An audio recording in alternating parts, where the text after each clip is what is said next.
Number 10. Mermaid Chica. I don't think we really needed like a Chica mermaid, and yet that's something we got. Mermaid Chica appears in Security Breach, and she's actually originally from Help Wanted. She was more creepy looking there actually, which is kinda awkward in its own way. But in Security Breach, Glamrock Mermaid Chica only appears as a cutout, and she is looking weirdly attractive and flirty?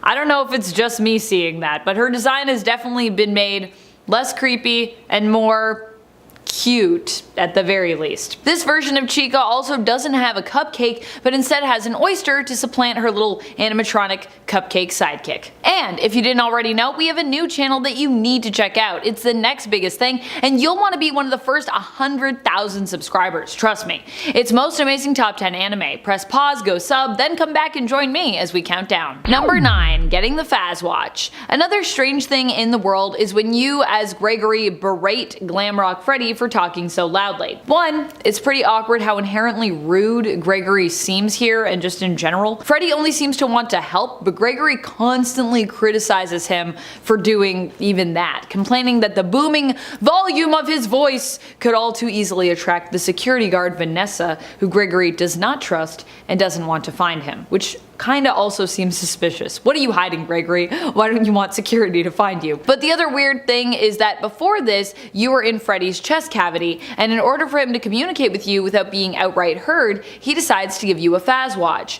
Now where does he keep said Fazwatch? Well, also in his chest cavity, which implies that during the time that you were in there before, you were actually sharing that very small space with a crank and a gift box, which is how you get the Fazwatch. Even though when you look in to take that Fazwatch, it looks like this device takes up the entire space of Freddy's chest cavity. So how is that possible? Or does he just make Fazwatches appear out of thin air? I don't know. Physics. Number 8. Climbing inside Freddy. Another weird part of this entire thing, despite it being super cool as well, is actually climbing inside Freddy. That is because it definitely seems like you would not be able to fit inside his chest cavity, even minus, like I said, the crank and the gift box, which are removed after you get the Fazwatch from Freddy. Still, even with that space cleared, it just looks way too small for how big the character is supposed to be. It kind of makes me think they should have designed Glamrock Freddy to just be like basically a giant booming character. He's already pretty giant, but I just feel like he needs to be even larger, so the scaling would work better in your mind. But also, then he'd probably be like way more intimidating and kind of scary, and they probably wanted to make sure he stayed, you know, kind of like approachable and friendly looking, since he's supposed to be kind of like your pal in the game. So I get it, but it still is super awkward because it doesn't feel like it makes any spatially logical sense for at least enough for this to even be possible. And at 6, security access. Gregory throughout his time in this game steals so many things from the Pizzaplex, not even including all the little like gift boxes you can find around the place. He also steals security badges and ends up getting enough to have level 7 clearance. It's like a 4-year-old or however old he is, okay? It doesn't matter in this case. It's really unclear how old he is or how tall he is because he can't ride the go-kart alone, but he can fit in Freddy's cake cavity. But he can also speak full sentences with proper grammar and knows more words than I do. Like, again, no idea how old he is, but no matter what, how is he able to gain level 7 clearance? How are these so readily available for him to steal? And how is it that taking these badges always triggers some form of event that makes everything worse? How are the security guards supposed to use these badges if this is what happens every time they take it? Or you know what, an even better question, how are these security badges just laying around in like really special containers when the security should just have them on their belt with their normal clearance level, okay? Because getting multiple level 1 passes doesn't end up adding up to a maximum of level 8 clearance. That's still level 1. It's just a lot of level 1. Okay, I don't get it. It makes no sense. It's stupid. How are we doing at number 5? Glitched Freddy. Alright, hear me out. It seems highly convenient that we just so happen to be at the show where Freddy glitches out, and that seemingly, as we're led to believe, this glitch is what causes him to refuse the Afton virus code thing. Like what? How? We're supposed to believe that this glitch or this error is caused by Gregory, given the security threat message that pops up next to the silhouette of a child when we're actually like watching it from Freddy's perspective. But if that is true and we caused the glitch, how is a kid in a group full of kids a security threat? when people are allowed to be in the Pizzaplex at this time? Like, sure, he didn't have a guest profile or whatever, but if Gregory was the glitch, wouldn't Freddy have glitched again after scanning us when we start the game? Honestly, I think that the hardest part to believe about this, strangely enough, is the fact that we were able to climb inside of Freddy while he was glitching out on stage without anyone noticing. Like, sure, maybe he wasn't on stage when we ended up climbing in, but a glitched animatronic is surely going to have some form of personnel around them so that they can get fixed up, especially when he is the headliner and it happened during a show. No way that he didn't go through parts and service before we actually end up meeting him in the first moments of the game. That's some strange, like, god level luck right there, okay? Is that really what happened? Jeez, that's some Talos level luck right there. Oh, praise mighty Talos. In it for Phaser Blaster. Okay, is it just me, or is a place like the Pizzaplex giving away a golden version of their laser gun totally far-fetched? Because that's the story that we're supposed to be believing when we get the blaster after winning. That winning this game was essential because it was the only way to obtain the prize of the Phaser Blaster. That you can then run around and shoot people with. And when you do shoot those people, they will have a reaction no matter where you shoot them, as seen in the What If You Shoot Vanessa video here on YouTube. Which essentially means that this thing is a laser beam taser. Okay, and I don't think that I should have to explain why that's a bad idea. So, why is not only this place giving away a laser taser, but also one that when shot disables your main feature animatronics? That seems like just literally the worst idea that you could think of. Almost as if they've never learned. Number 3, Vanny defeated. The ending where you can just choose to go for Vanny is like a weird one. Especially as it starts off with Freddy, as you finally have the option to leave the Pizzaplex, asking you if you want to stay, leave, or you can also choose Vanny. The choice is yours. Will you stay or go, Gregory? Vanny. What a strange response even. Vanny. If you choose Vanny as a bizarre answer to a question that had nothing to do with her really, then you will go after Vanny, attempting to get her where her home base is in the game at Phaser Blaster. Once there is no way to play through this apprehension really. It kinda just happens, with you not really getting much of a say in how it plays out. You're more a witness than an active participant, I would say. Freddy is immediately taken off the board, and then you're forced to pursue Vanny and order her loyal animatronics to turn on her, dismantling her to defeat her. What is so messed up about that? Well, you're dismantling her, and she's not an animatronic. She's like a flesh and blood person. So that's pretty messed up. Dismantling. Number 2, comic book endings. One of the weird things about Security Breach in general is the endings that we get where we don't even really get complete like animations or cinematics. Instead we get some like moving comic book pages. It just seems weird and awkward that the rest of the game is like really polished and yet they decided to go with this for all of the endings. Like you don't even really get to play through them, even though they seem to have parts to them in terms of the story that seem like they would actually be kind of fun to play. I'm not sure if this is just a weird style choice or if this was just because, you know, they didn't want to spend the time or money incorporating the ending scenes into the same style of animation and gameplay as the rest of the game, and or making them like, you know, just more playable in general, as opposed to something that you just kind of watch happen in a comic book form and then you're like, well, I guess that's the ending. Cool. Number 1, the elevator. Probably one of the most awkward parts of Security Breach is the elevator interludes. When you have to get in the elevator with Freddy and you're just kinda there for a while. Especially because as soon as you're in close quarters, it becomes clear how weird and freaky Freddy is just in general. As soon as you're forced to focus on him, you'll notice how he creepily just like stares at you, almost obsessively. And because you're in close quarters, Glamrock Freddy will continuously kind of just open and then close his chest cavity, preparing or like offering for you to like jump inside it.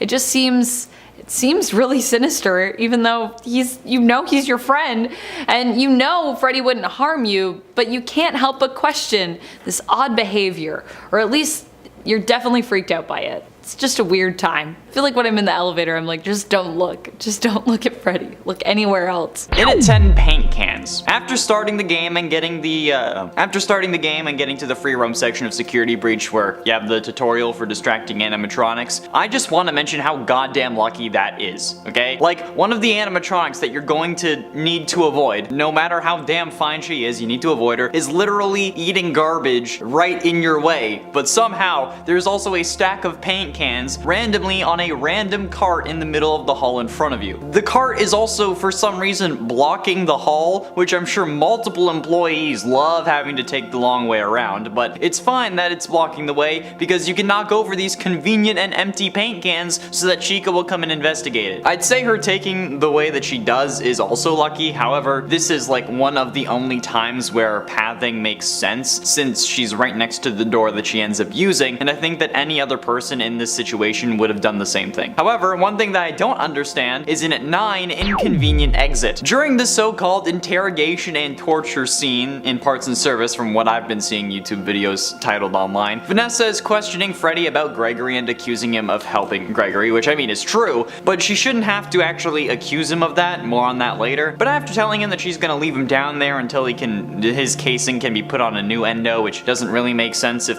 the coating is the issue and not the endoskeleton, like, still, why would you leave to go to Rockstar Row through Roxy's lift when you could easily have just turned around to come our way and head into the main atrium? That's where Gregory is for the majority of the game. That's where all the animatronics have been spotting him, and it would make more sense to go there than to Rockstar Row, where maybe he was seen twice at this point. I don't know, it seems weird to me, but the reason that this is lucky is because had she chosen to go the more logical route, which would have been towards us, she would have walked through the doors we were hiding behind, and it's not like we have much room to hide around them, okay? The walls on either side of this door are made of glass. She would see us run into the charging station or wherever else we went. So yeah, her choosing to exit in the most inconvenient way to her actually ends up helping us out. And at 8, Freddy. Just everything that Gregory does with Freddy seems to work out eventually, even if not at first. Look at what he does before the doors actually close the first time. He sends us to get a pass in order to free him from the green room, and then everything seems to be going well. But then for some random reason, without ever mentioning this before, he tells us that he senses that we are broken and that he needs to bring us to a medical tent so that he can fix us up. Whether this was meant to be a nod to Crying Child or not in this case doesn't matter. Point is here that it didn't do anything, okay? We get a run-in with Vanessa that later turns into a TikTok meme, but other than that, we stay the same, okay? We don't get healed, we don't get a band-aid because we could have had the one that's on his character from the start, and we get in that booth, instantly turn around to watch the Vanessa and Freddy scene, and then after that, we leave instantly, and Freddy never mentions how we're still broken. And being broken, in this case, never seems to come up again or cause us any issues. Especially since now, with that little pit stop, even if you go full steam ahead, you can't make it out of the front doors in time. That one little interaction is the 30 seconds that we needed in order to escape out the front doors, but thanks to Freddy, we didn't make it. But he still doesn't abandon us. He just tries to help. I mean, I don't know, it's off, okay? And if Freddy is evil, him not revealing it there and then is definitely lucky as hell. Number 7, Freddy teleporting. This was something that was later fixed in the game, but initially it was kind of like a glitch, or really just a choice in terms of the game's programming that was really creepy. Originally, when you summoned Glamrock Freddy, he would just appear near you. He wouldn't have to run over from where he was previously, but instead would be able to just like kind of shortcut to where you were by seemingly teleporting to your side as Gregory in the game. Usually appearing behind you so that it didn't seem like he necessarily teleported, it would be like no one's there, there's Freddy. So a little weird. This wasn't in canon teleporting, at least I don't think it was intended to be that way anyways. Just a choice made by the game designers on how Freddy would appear near you when you called him and you needed him. Later on this was patched and changed so that when Freddy came, you could always pretty much see him running up as opposed to sneaking up behind you, which admittedly was a little creepy and awkward, but was maybe a bit more convenient too. Also, I don't even know if it was less creepy and awkward than Freddy like charging towards you, which is also kind of scary admittedly. Number 6, having a crush on Chica. Obviously, we all have a crush on Chica. There's nothing awkward about that, right? But there is something really awkward about how much Gregory seems to enjoy doing harm to animatronics. That for sure is awkward. Case in point, when we are forced as Gregory to get Chica into the trash compactor so we can literally have a crush on her by crushing her. Not only do you as Gregory turn on the trash compactor with Chica in it either, but you are also forced to literally push her into it and then watch as she's crushed right before your eyes. Though really you'd think backing up here would make more sense. As a result of staying there to watch, you actually end up being dragged down into the garbage chute, and all because Gregory seems to be more obsessed with watching Chica like get crushed up close after pushing her in than his own safety. Which is also in itself pretty awkward and disturbing. Like, I love how Gregory pushes her and then he's just like, yes, yes, be destroyed. Gregory is definitely gonna grow up to be an interesting adult. Number 5, taking Roxy's eyes. It doesn't end with crushing Chica. It really only continues to get worse from there. Although I guess if, like me, Chica is one of your favorite animatronics, then it already starts out pretty bad. I don't know about you, but I really didn't want to crush Chica. With Roxy, at least for many of us, she's kind of like one of the most annoying characters in this game. Although, of course, if there are any major Roxy fans out there, please let me know in the comments. If you actually happen to like Roxy, that's cool too. If you don't find her annoying, that's fine, but she kinda annoying. With Roxy though, we literally need to take her eyes out of her head, which is, well, there's no other way to say it, it's pretty gruesome. And once again, Gregory does this all by himself, which is disturbing. Awkward and disturbing. I mean, we don't see it, but we hear it. We know what's happening. Number 4, confessing to Freddy. Another bizarre thing that happens in the game happens as the result of you as Gregory stealing all the animatronics parts to, you know, upgrade Freddy with. You basically have to confess to Glamrock Freddy at one point that yes, you stole these pieces from the bodies of his friends. Basically, dismembering and mutilating them. Which, yeah, it doesn't sound too good, does it? It's already awkward enough to have to do this in-game and watch as Gregory does so almost with seeming delight. But then to hear how casually Gregory plays off, you know, sharing where these pieces came from, and to hear Freddy be so sad about it, oh boy, it's an awkward conversation to listen in on, never mind technically be a part of. Freddy's like, my friends, and you're like, well, you know how it is. Sometimes I gotta destroy your friends, Freddy, just don't worry about it. I'll be your friend.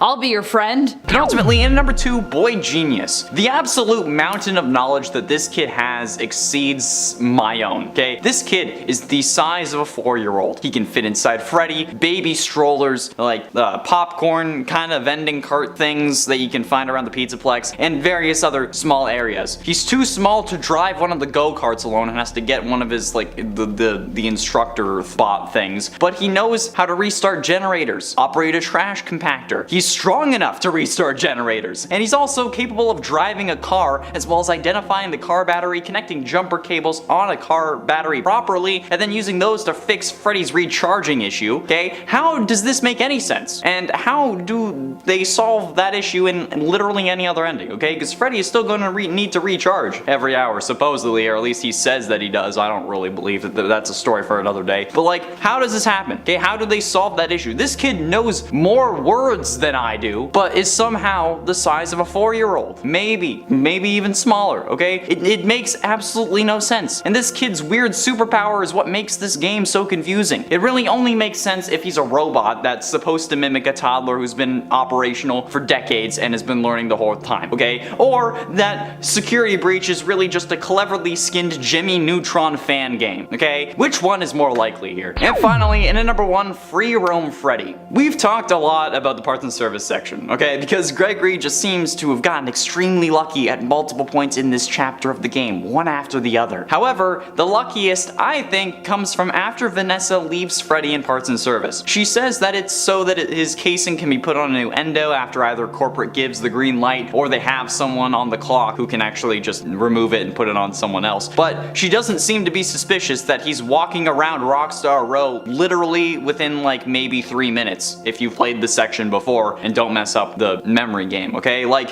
who would have repaired him if not Gregory? There is literally no other living human in the Pizzaplex at this point, and the whole containment cylinder thing is to protect human beings. There are no staff, bots, and parts and service, and the reason you had to leave him there was because nobody else is working since it's after midnight. Why would Vanessa be so chill about Freddy walking around after that? I mean, like, she literally left him with his head removed, and if she assumed that somehow he did it himself, why wouldn't she then confine him to his room if he's that suspicious? Especially after just accusing him of helping to protect Gregory. It was something that confused me so much in my first playthrough, so I figured that Vanessa would pull us out of Freddy if we got too close. But I walked up to her to test it, and nothing. It would have been easy to make just a little modification to her code for this part of the game and make her actually be like, why are you here? Rip out Freddy. Or rip out Gregory, not Freddy. But like, come on, you could have made Vanessa a little bit more dangerous at this point, but no, okay? Gregory venting certainly isn't the only thing that's sus about this game. Let me just say that. And 10, killing where you eat. The biggest mistake that William ever made, in my personal opinion, and I will say this until the day I die, was the fact that he killed people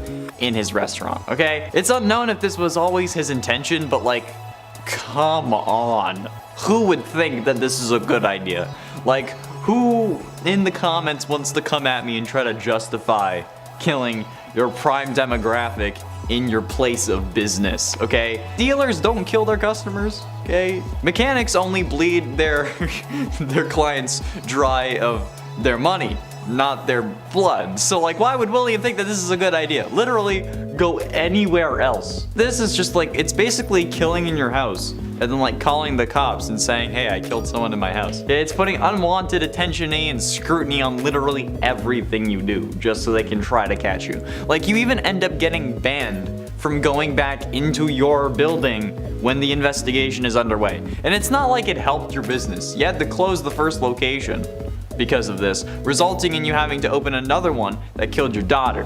So, yeah, pretty embarrassing if you ask me. All you had to do was go to the park or some random alleyway or like a laser tag place, and then boom, your kids would be alive, you'd be harder to suspect, and you'd be rich from your business, because honestly it was a good idea, but you're done. And at 9, Cassidy. Assuming for this scenario that Cassidy is the one you should not have killed, this was also one of the most embarrassing things that William could have done. Or maybe he doesn't consider it a mistake, because like the one you should not have killed is kind of keeping him alive after all, although it's still unclear if they're doing that currently or not. But they're doing it as a way to make him suffer. So I feel like getting possessed by a child is pretty embarrassing. I mean, that, like, depending on the angle that you want to like look at, that I'm going with it's embarrassing. If I was possessed by a child, I would be embarrassed. I don't think I am, hopefully. But even if he does like consider this a good thing, or if Cassidy doesn't end up being the one you should not have killed, which in my opinion she's not, but like killing those 5 kids that made up the missing children's incident that likely ended with Cassidy, that's dude. Come on, we already talked about it. You killed in the wrong place. It's embarrassing. So, you know what? If you don't want to count Cassidy as the embarrassing mistake, count the missing children's incident as that mistake, alright? Just count it whatever way you want. It's on the list, deal with it. And at 8, Charlotte. While yes, Charlotte may have been Afton's first true kill, causing his descent into absolute freaking madness. In the games, Charlotte ends up possessing the puppet, who then gives life to the other animatronics, which causes you to disassemble them and release their spirit. In both universes where William kills Charlotte, it comes back to bite him in the ass since Henry comes after him for it, which results in what should be his death multiple times over. And not to mention how in the book specifically, unbeknownst to her at least, she is an animatronic robot that was meant to replace the daughter that Henry had lost. But it was also revealed that the animatronic is also Baby. You know, the baby animatronic that we all know and love? Yeah, who can switch between her forms at will, and then the human version doesn't remember being Baby. So yeah, Charlotte in the books is also Baby, which is also in the games William's daughter.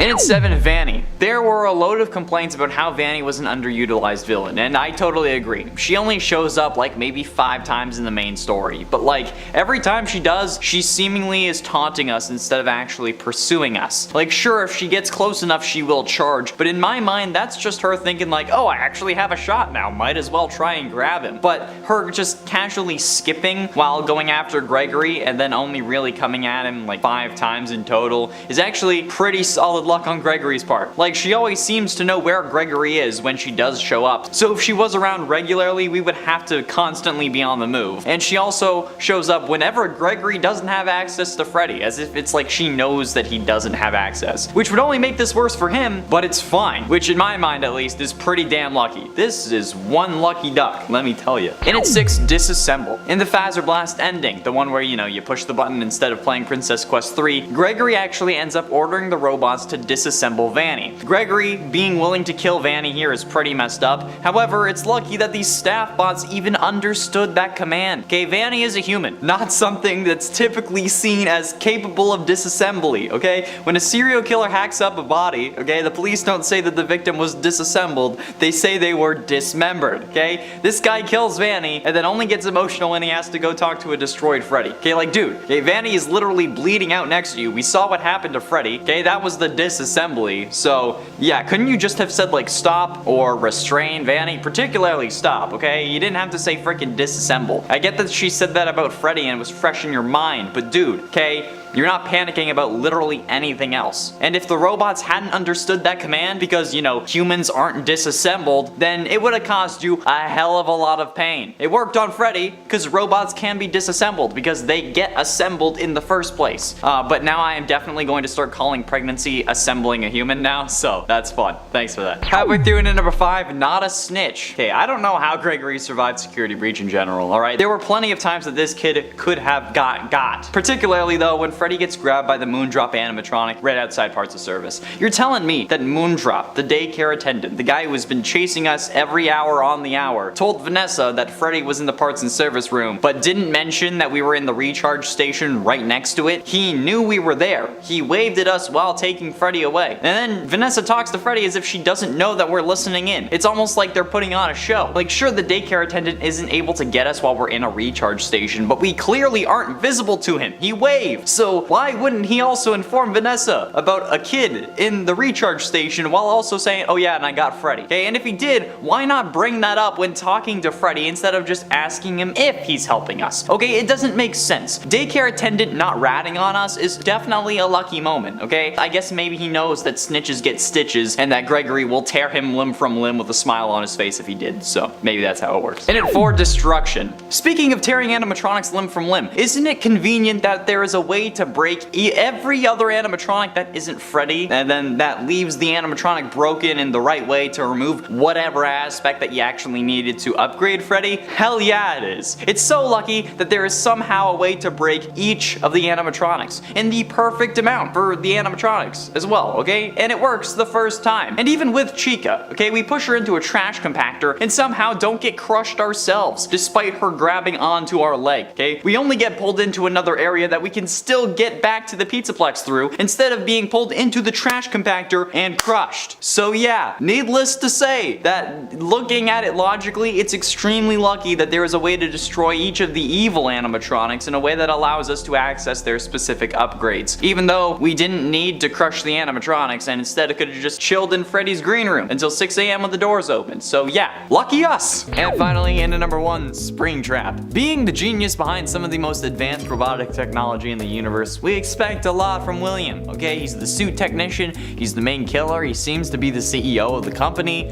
so he should really know what he's doing, right? Apparently not. Since after discovering that the original 5 animatronics were possessed, he disassembled them to learn their secrets. This inadvertently released the spirits of the original 5 victims though, causing William to panic, which is understandable, since firstly, they're freaking ghost kids that he never expected to see again, and also because they're the ghost kids that he killed. Okay, so this absolute animatronic genius, the technician that has handled the suit maintenance for years and has explained to every employee the proper procedure for the spring lock suits, including the spring bodysuit that he uses, ends up climbing inside the suit in a panic, in an attempt to make himself feel more powerful and maybe scare off the ghost kids. However, he's so smart that he didn't notice the moisture in the room, the leaking ceiling, which causes the spring locks that were active at this moment since it was in suit mode to fail, which would have killed him had he not been possessed by the one you should not have killed. Yeah, embarrassing. And at 9, Mrs. Afton's death.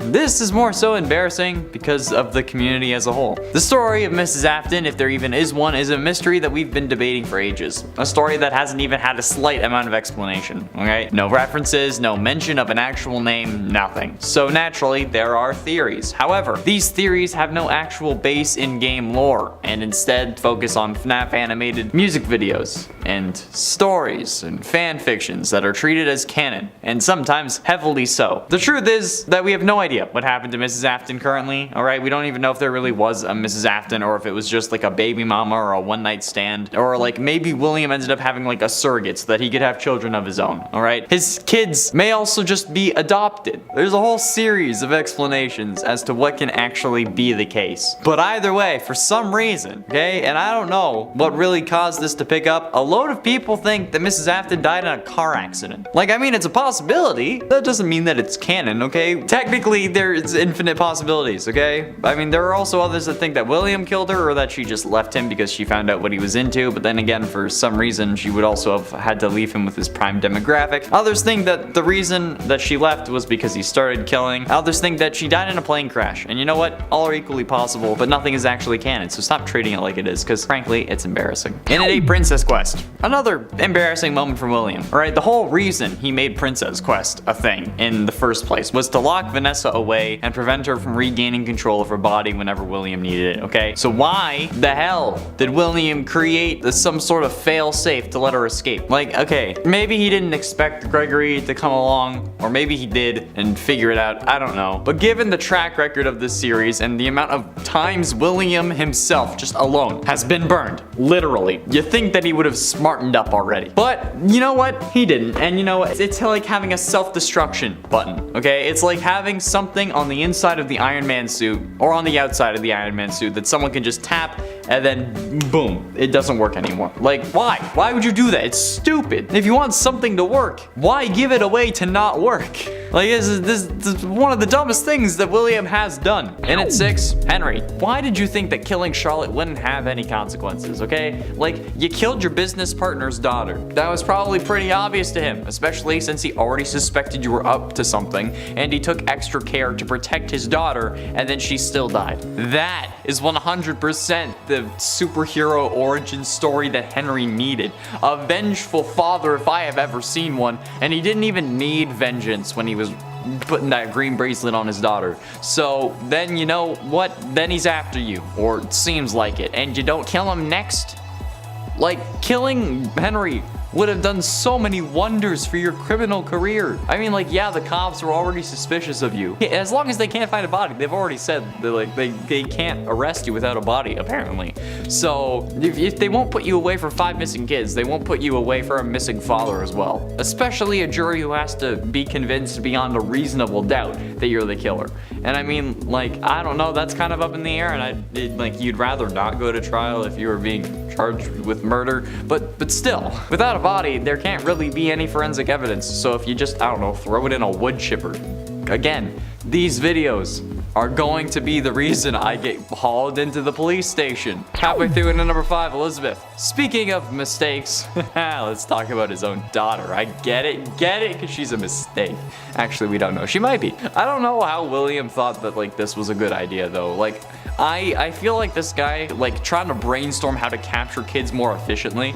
And like, he hadn't even started killing at this point. He's like, oh, I know, I can make a robot to lure them in with ice cream and then grab them where they're close. Okay, so well, what's it gonna look like? Oh, let's call my daughter and ask for some design tips, you know? Then like, Elizabeth ends up making the most predictable move ever and going directly against her father's instructions, like a kid, to go see the robot. That's basically perfect in her eyes. William, why? Why did you think that this wasn't going to happen? You had to lock your child in his room so that he wouldn't go to Freddy Fazbear's fucking pizza, and you think that your daughter isn't gonna walk up to an animatronic, especially at the age where they want to piss you off. And they're also seemingly loaded because you own a successful entertainment business, okay? Spoiled rich kids listening to their dad when they say to not touch a giant robot that was made to appeal to kids. Yeah, that's gonna work.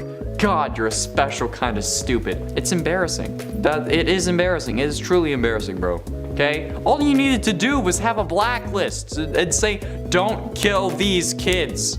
And you would have been fine. But no. In it for fun times. Now, there's no doubting what you've achieved on a technical level. These are clearly state of the art. There are just certain design choices that were made for these robots that we don't fully understand. We were hoping you could shed some light on those. Well, she can dance, she can sing. She's equipped with a built-in helium tank for inflating balloons right at her fingertips. She can take song requests. She can even dispense ice cream. Yeah, with all due respect, those weren't the design choices we were curious about, Mr. Afton. Yeah, that classic line of William seemingly being interrogated by the police that plays the first time you open up Sister Location is definitely showcasing how embarrassingly stupid this guy is. The cops know what these animatronics are doing and are capable of, and what they were designed to do, so they instantly end up being even more suspicious of him. And considering like the circumstances, we can also assume that Elizabeth is inside the robot. Like, there's no way that they confiscated the animatronics before they had to close Circus Babies. So she is definitely still inside the robot. So they're definitely keeping a closer eye on him, and his daughter's in a robot that they're asking him about, okay? Bro, yeah, why? Designing the fun times as killbots before seemingly you actually had the rest of the FNAF roster, definitely an embarrassing moment. Especially considering how one of the fun times was meant to symbolize your dead wife. I don't wanna know how you were trying to fill that one with souls, bro.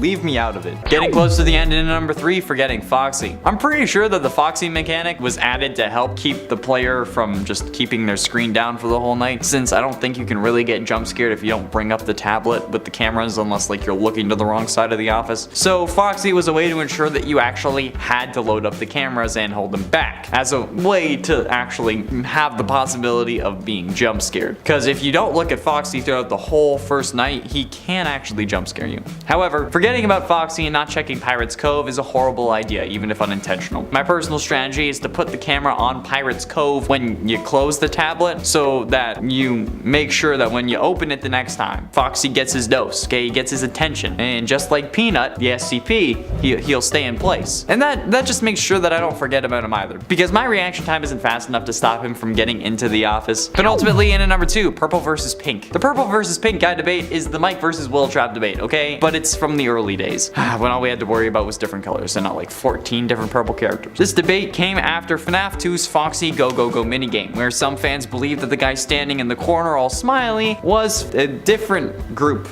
of dead kids, and it was a different killer because he was slightly lighter. That's right, he was not the exact hexadecimal code for purple that we knew, so we thought it was a different person. And you know what? This is stupid. Don't do this, okay? They're all the purple guy. It says so in the FNAF like handbook or whatever it's called. It says purple guy, okay? He's the purple guy. Stop it. Leave me alone, okay? I only use the pink guy when I need an extra slot on a list because there's not enough William Afton versions or something like that, okay? It's purple guy. And finally, in at number 1, the Bite of 83. The Bite of 87 was one of the most mysterious moments in the entirety of the FNAF series, and it was introduced in the first game. Being introduced in the series into FNAF 1 from 2014, the Bite of 87 has remained one of the most debated points in FNAF history, and we can't quite agree on what happened. At first, we thought it was Golden Freddy who caused it, then Freddy, then Mangle, then Fredbear, then Toy Chica, then back to Mangle, and then everyone in between. And everyone has their own opinion on the subject, but for some reason, most people think that FNAF 4 is the Bite of 87. However, it's been confirmed that it's the Bite of 83. Okay, if you Google the Bite of 87 as well, you get pictures from FNAF 4, which is not helping. And I don't think it helped that one of the most famous lines Markiplier has ever said was that the Bite of 87? It wasn't, Mark. I'm sorry. Okay, it's been years.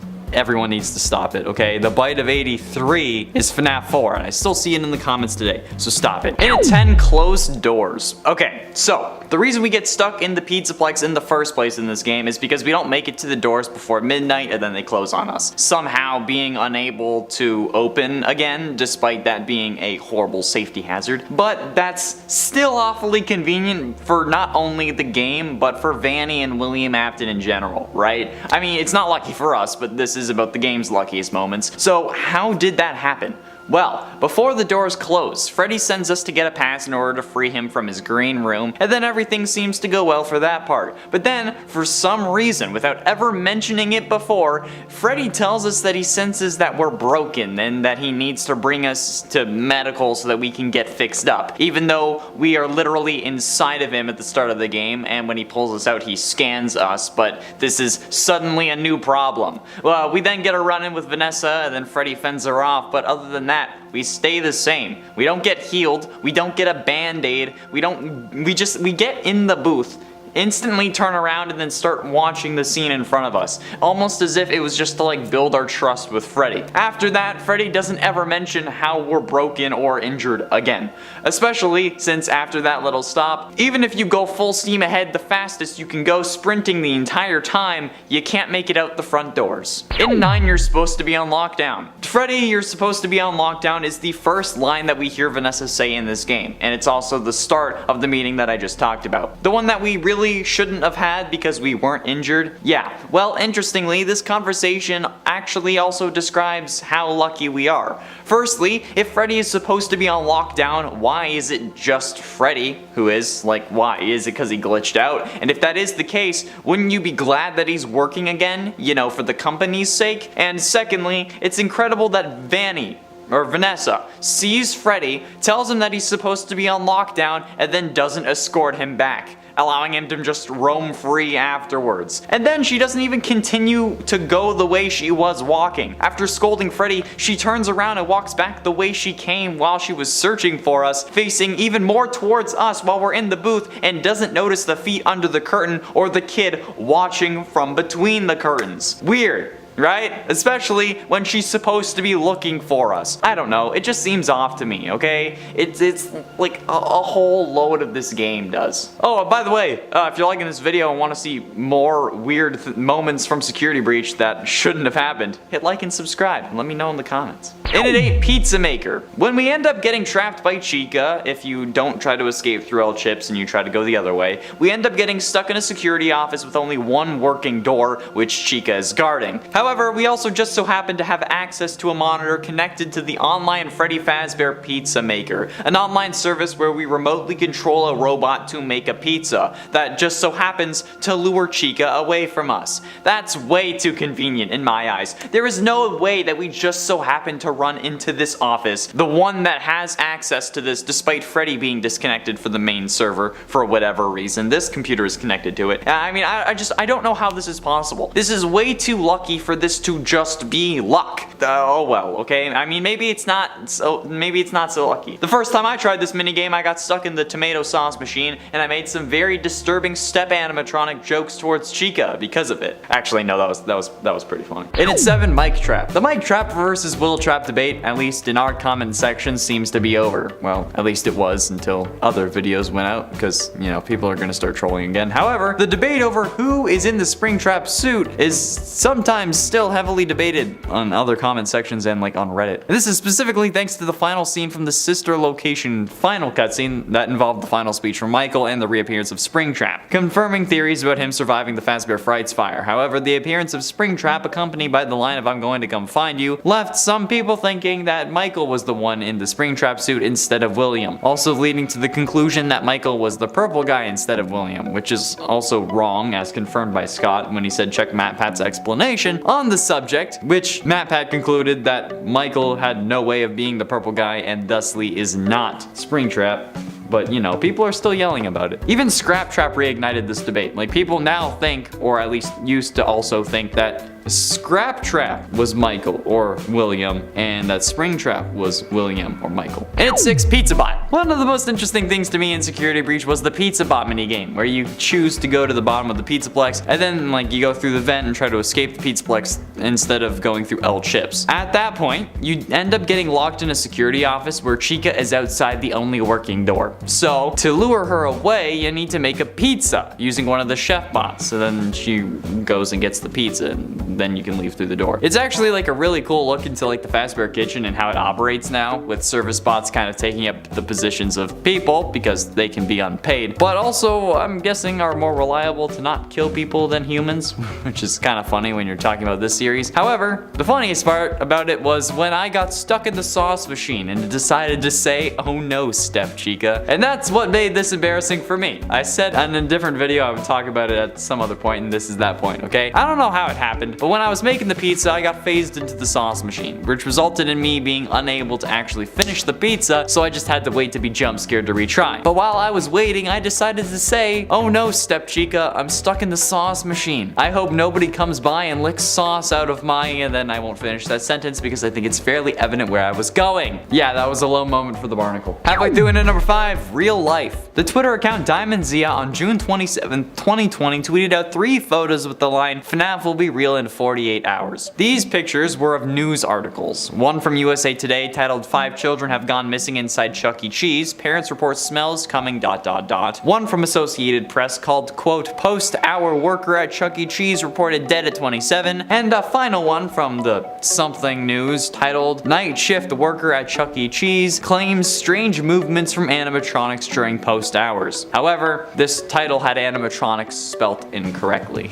It said Amicatronics. Everyone was freaking out, and pictures of the articles, particularly the first one, were shared all over the internet. People were like absolutely spamming everyone, especially because this was around the time where Chuck E. Cheese had announced its closure. However, people didn't realize that these were fake. How are they fake, do you ask? It's easy. They just edited the source code, okay? Because you can change what anything says on a website, but it will only change for you until you reload the page, okay? And you can do this by editing the source code. You just need to find the aspect you're looking for, and then you can change what it says. Once you do that, you can do basically whatever you want. You can even change pictures, okay? So whoever made the original image just found an article from USA Today. It didn't even have to be about Chuck E. Cheese because they could have changed the picture, and they just changed the title to 5 missing children going missing, and like the same thing with the other articles, hence why there were only images of the articles and not actual links. It was a hoax that blew up, and people actually believed it, and some still do. In it for disturbing desires. So this is something that I've noticed in the comments that actually worries me, as well as pretty embarrassing. So we've made a series of videos about how we could turn the closed Chuck E. Cheese restaurants into FNAF joints, okay? Or even like just one ideal location.